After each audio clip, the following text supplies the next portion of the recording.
Here's my audience. Say hi. Hi. It's Sunday morning, roughly 10 a.m. I get a notification, the dreaded notification. The notification people get and then instantly delete because they are so embarrassed. What is it, you ask? A mushy-gushy text from mom? Not quite. Much worse. It's your screen time data from the last week. I unlock my phone slowly, swiping through countless unnecessary apps until I find my settings. My finger hovering over the app, practically shaking, not wanting to open it up and face the truth. The truth in which no one wants to admit. The truth that I may be a little too addicted to my phone. The truth that I might not control my phone, but rather it controls me. Think back to a time when you were bored in the supermarket checkout line and you reached for your phone. Or that one time last week when you laid down to go to sleep at about 10 and scrolled through Instagram to kind of wind down yourself, but the next thing you knew was already 1 a.m. and you were wide awake at this point. It's almost inevitable, and it happens to everyone. I finally mustered up enough guts to open the app and scroll through the dreaded section, which is screen time. I slowly slide my finger across the screen and check my daily time spent on my phone. 7 hours and 38 minutes. Gasp. Are you serious? I spent almost 8 hours of my entire day just scrolling through aimlessly on my phone. Do I seriously have nothing better to do? I need a hobby. I really should start spending my time better. I should get out more. I really should start exercising, which reminds me, I think I saved some workouts on Pinterest. I should go on there and check. Boom, another 2 hours wasted on an app and you didn't even end up using the exercises you saved. This isn't just some random story, but a personal one. To narrow it down, I'd like to speak on the topic of social media.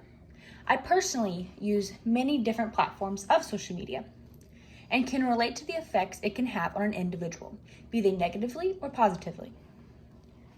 So I'd like to spend the next few minutes of your time discussing the topic, the pros and cons of social media, and the effects it can have on an individual, be it mentally, physically, or socially. But more specifically, how it affects a millennial, be that it was during our generation that social media got up and going. Let's begin with how social media can really take a toll on one's self-image and how they view themselves.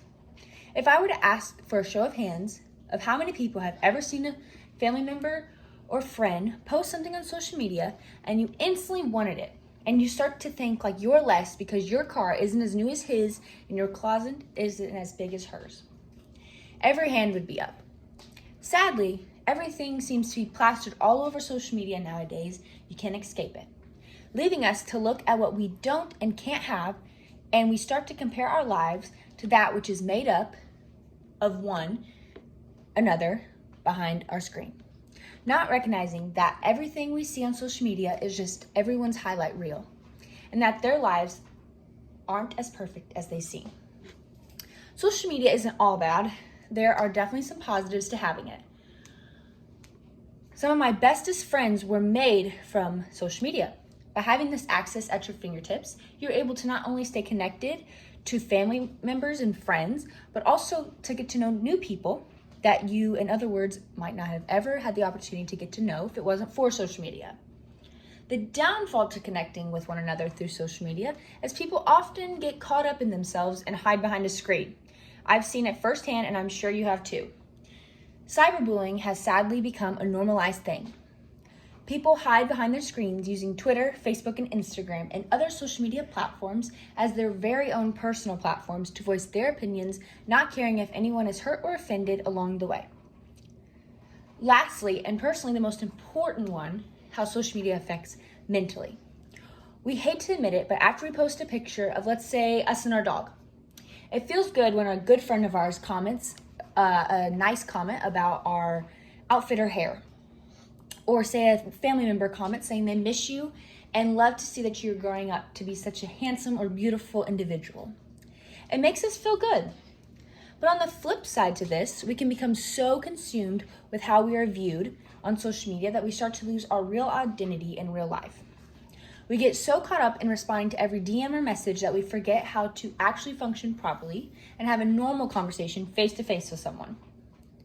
More and more of the younger generation are developing social disorders and not being able to connect well with others around them because they are losing skills by constantly being on social media all the time.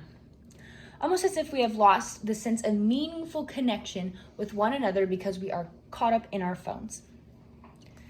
Today we've discussed the pros and cons of social media and the effects it can have on an individual, whether it be mentally by messing with their perception of what reality is and what it isn't, and or socially by how we connect with one another, whether it be us struggling to connect because we seem to have lost the sense of meaningful connection, or maybe social media has had a more positive effect on you and has allowed you to meet new people and make new friends and or stay connected with old ones.